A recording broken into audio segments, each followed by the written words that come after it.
Hi, I'm Jennifer Waldeck from Chapman University's Department of Communication Studies. I'm so pleased that you have joined me today to talk about a fairly sensitive subject for most teachers. Of course, you've heard of student misbehaviors, but did you know that teachers misbehave too? Even the very best master teachers.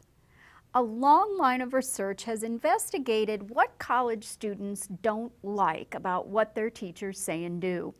It turns out that college professors often, and sometimes without even realizing it, communicate in disagreeable, antisocial, and unlikable ways. Even nice teachers are sometimes boring and disorganized, and students report that some of us sometimes seem aloof, lazy, or even worse. I don't know about you, but none of that is how I want my students to experience me. You're probably thinking, but that's not me. However, remember, from time to time, we all misbehave and aren't aware of it, or circumstances may make some of these things unavoidable. And when you hear the list of misbehaviors in a few minutes, you may be surprised to learn that some common ways teachers communicate and act with students made the list. Things many of us do without even thinking. In fact, things you may believe are just what teachers do. What's important to understand, though, is that these misbehaviors don't just offend or upset students. They actually demotivate them and have a negative impact on learning outcomes in our courses. You may be wondering how this happens. The influential taxonomy of educational objectives defines the affective domain of learning. Affect is concerned with students' attitudes, beliefs, and values as they relate to what they're learning in our courses. Affect is very similar to liking, and is often overlooked by teachers in favor of other types of learning that are important in the college classroom that we'll get to in a minute. When affect is strong and positive, when students like our courses and feel good about the learning experience, their motivation and learning tend to follow. A great deal of research supports this very important proposition. Now, a lot of teachers underestimate the importance of this idea. You may be one of them. You're thinking to yourself, I was hired to teach. It's not my job to make students like me or what I teach. In the quest to become experts, college professors often develop this belief that cognitive, intellectual, content-rich learning is the only thing that matters. And they become really concerned with things like how much their students remember, how well they understand, if they can analyze and evaluate things, or whether they can perform certain skills that are being taught in the class.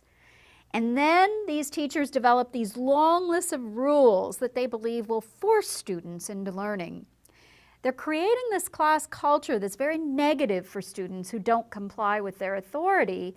And I want to tell you that it's not exactly enjoyable or rewarding even for those who do. But the research is convincing. Student affect, or positive feelings about the learning experience, mediates the relationship between you and students' cognitive learning. In other words, your communication is what shapes student affect, and positive affect is a necessary condition for the kinds of cognitive learning we're all interested in seeing. So if effective teacher communication can create high levels of students' positive affect, then it's important to realize that ineffective teacher communication in the form of these misbehaviors can damage or even destroy that affect. So if you're one of those educators who doesn't believe that it matters if your students like you or your class, I encourage you to reevaluate that belief. Because no matter how much of an expert you are, no matter how groundbreaking or important your content is, if you can't get students to feel positively about their learning experience, you won't be very successful. I've talked about this topic with many faculty groups, and teachers often resist thinking about what they might be doing wrong. It seems like we prefer to attribute disappointing experiences to student problems rather than our own. So to get maximum impact from our discussion today, I encourage you to listen with an open mind. Try not to get defensive and rationalize your choices if you hear me label things that you say and do with your students as misbehaviors. Don't minimize your impact on your students because what you say and do really does matter. There are three major categories of behavior that college instructors should try to avoid. The first category focuses on incompetent and ineffective teaching. What do students label as incompetent and ineffective? Some examples include things like confusing, unclear, or disorganized lectures, going over material too quickly and making it difficult to take notes, overloading students with information in too short a time period, having a speaking style that's boring or monotone, being hesitant or ineffective in the way we answer our students' questions, being out of touch with what's culturally relevant to our students, giving outdated examples, for example, not being able to talk about the music, the film, the television, or the other current trends that our students are interested in. Cues that lead students to believe that we might not be that well versed in our subject matter or our syllabus. So it's important to show confidence. Don't rely too much on your notes. Always avoid turning around and reading from your screen if you use PowerPoint. Don't stammer, and avoid being vague or certainly inconsistent with what we teach or say. Now, we can have some control over all of these things, but there's one aspect of teaching style that students label as negative that's unavoidable for some people. Strong accents, pronunciation problems, confusing word choices if you have a regional accent or if English isn't your first language can be difficult for students. But don't despair, because before we're finished today, I will make some suggestions that can help. The second category of teaching misbehaviors is concerned with the things we say and do that lead students to believe that we're apathetic, aloof to them, or maybe even lazy. Examples of what researchers call indolence include behaviors like being absent from class for any reason, even attending important conferences, for example. Tardiness to class or starting class late, for example, because we're talking to a student at the front of the room. Seeming unprepared or disorganized, forgetting due dates, or neglecting to collect assignments, homework that students have spent time on. Students also view it as a misbehavior when we deviate from the syllabus or when we're late returning work to them. Students expect that we turn our work around pretty quickly, objective type exams within one class period and papers or other assignments within a week. But at minimum, they expect us to keep our word. When we tell them we'll return something at a certain time, we need to do that. Another misbehavior in this category is actually underloading students with information. Today's students want to be challenged. They're spending a lot of money on their college education, and they want some evidence that this experience is giving them a great start in life. So easy, content-like classes violate their expectations, and not in a particularly good way.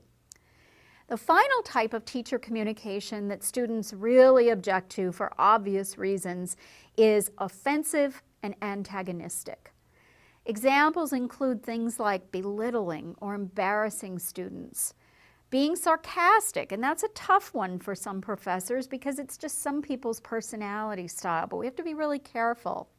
Yelling, arguing with students versus debating them or challenging their thinking, telling them that their opinions are wrong, showing favoritism or prejudice, certainly things like sexual harassment, being moody or impatient with our students. And now this is an interesting one that students report, but teachers who are technophobic, that ban or regulate laptops and tablets in class or refuse to communicate online with students. And we'll talk more about this in a minute.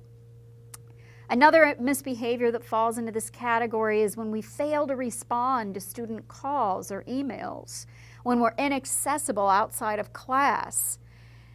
Another one, having a negative physical appearance such as sloppy or out-of-date clothing, having poor hygiene.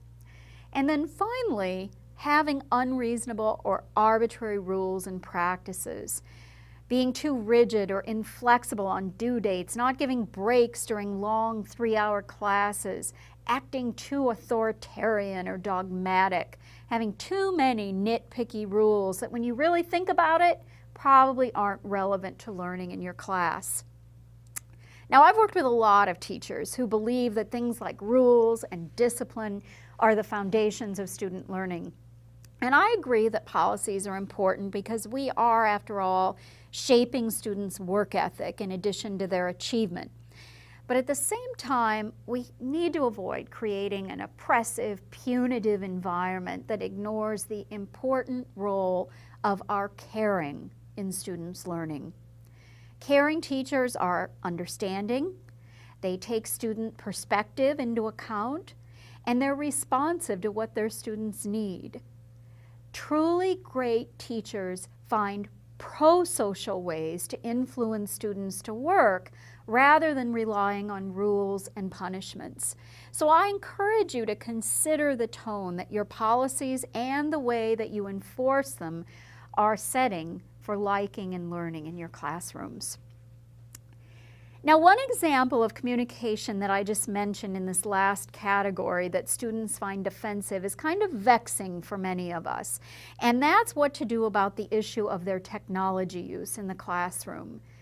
How do we create a distraction-free learning environment without sacrificing some of the documented benefits that come about when students use technology in the classroom? So I like to turn to the research to create the answer that works for me. First, we need to know that students do understand our reasons for regulating their use of communication devices during class for social reasons, things like texting their friends, instant messaging, and social media that are unrelated to the class. They don't always like when we regulate these things, and they'll resist, but they get it. However, they view the policies regulating the use of their laptops and tablets for academic reasons, like note-taking, to be a form of teacher misbehavior. So here's what I do. I share with my students early in the semester the research that suggests that note-taking by computer can actually have negative impacts on understanding and retention, that longhand note-taking is better for learning. And then I let them choose. I provide my PowerPoint slides too on Blackboard, but I know that doesn't work for everyone. I recognize that students do use their devices for lots of reasons related to my class, and I value the opportunity that they have to do some quick research on something that we're talking about. It engages them. You know, you have to remember, this generation of college students has grown up accustomed to on-demand information and easy access. It makes them curious and inquiring, and these are good things. So my class doesn't always have to be all about me and what I'm saying. I allow students the freedom to explore ideas or concepts that trigger their curiosity during class. And I also find that this is a great way to engage quiet or shy students who might fall behind rather than ask a question out loud. At the same time, I move around my classroom. I'm pretty with it in terms of what students are doing online, and I'll linger near them when I'm teaching if I notice that they're doing something unrelated to the class. And when I need to, I'll remind them that their devices are there for course-related convenience. Now, the most important thing that the research shows us about regulating student technology use in a way that's not a misbehavior is that we need to make our expectations and our policies very clear and then enforce those policies consistently. Some other research tells us what students like and dislike about how we use technology and require them to do it related to our classes. First, we need to know that students become overwhelmed and dissatisfied when we have too many technologies or sites associated with our class. Blackboard, companion sites for our textbook, wikis, discussion boards, hashtags, the list goes on. And although we think of our students as pretty tech savvy, they actually dislike learning and managing too many technologies for a class. So just choose one or two to support a face-to-face class and then use them somewhat sparingly. Students also like that when we allow them to use technology kind of organically rather than demand that they use it in a certain way. I learned the hard way. Instead of, for example, requiring weekly discussion posts to a discussion board, just suggest that students use it once or twice maybe during the term to post on a topic that intrigues them. Instead of mandating that students make a class Facebook group and use it in a certain way, just throw it out there as a way of keeping in touch and let them create it and manage it however it works for them, if they even decide to do it at all. So I'm often asked, do my students always notice when I misbehave? Do they ever cut me any slack? And unfortunately, the answers tend to be yes and not really. An interesting series of studies indicated that students are pretty unforgiving of our misbehaviors, and they typically assume that reasons for our misbehavior are related to these internal causes, like our character, our intelligence, our work ethic, rather than external causes. In other words, in their minds, we misbehave because we're not that smart, we're lazy, or we're uncaring, not because we have other students, other responsibilities, car problems, or even because we're sick. In other words, students don't apply the same explanations for what we do that we might give. Instead, they assume the worst. So the bottom line is, they do notice when we misbehave, and the differences between teachers who misbehave and don't misbehave come out in teacher ratings and also student learning. So now that you know what types of teacher misbehaviors exist and what behaviors can work against student liking and learning, my first recommendation is that you avoid them. Be clear, be caring, develop your teaching competence. These 20-minute mentor programs are a great way to do that.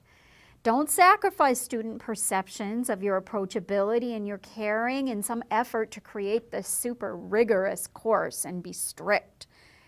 Being approachable and positive will help those of you who may find some of the misbehaviors we discussed to be unavoidable. For example, if you speak English as a second language, or if you're dealing with illness in the family that unexpectedly requires you to cancel class, for example. When you know you've committed a misbehavior, give students a reasonable explanation. For example, I travel for professional reasons, sometimes quite a bit, and so I explain my activities to my students, and if I'm traveling to give a talk, I'll practice it with them. They give me some of the best feedback, and it makes them feel special. It goes a long way toward minimizing any frustration they might feel when I'm absent. Valid, short explanations help when you're late returning work, underprepared for class, behind on email, just having a bad day. It's also important to apologize to students. And this can be very hard for some professors, but when you sincerely apologize, you're telling your students that they matter. And this does wonders for promoting their commitment to your class. Now, I'd like to end on a positive note with some reminders and suggestions for communicating in ways that students do like. Avoid antagonizing them. Don't give them project and readings over a break. Don't give them excessively lengthy cumulative exams if you can find some sound instructional alternative. Be very cautious with your communication so that you don't appear arrogant, detached, or superior to your students. Instead, relate to them in ways that emphasize your connectedness to them, that you care about them, but maintain the rigor of your class at the same time. Use oral communication skills to engage them, avoid being boring, and maintain clarity at all times. Avoid unreasonable and arbitrary rules that don't really have much to do with student learning, and be clear with students about the policies you do adopt, and be consistent in how you enforce them. Model the behavior you expect from them. Don't unnecessarily cancel class, start late, leave early. Be respectful with them. Return work within a reasonable amount of time. Turn your cell phone off if you ask them to do it.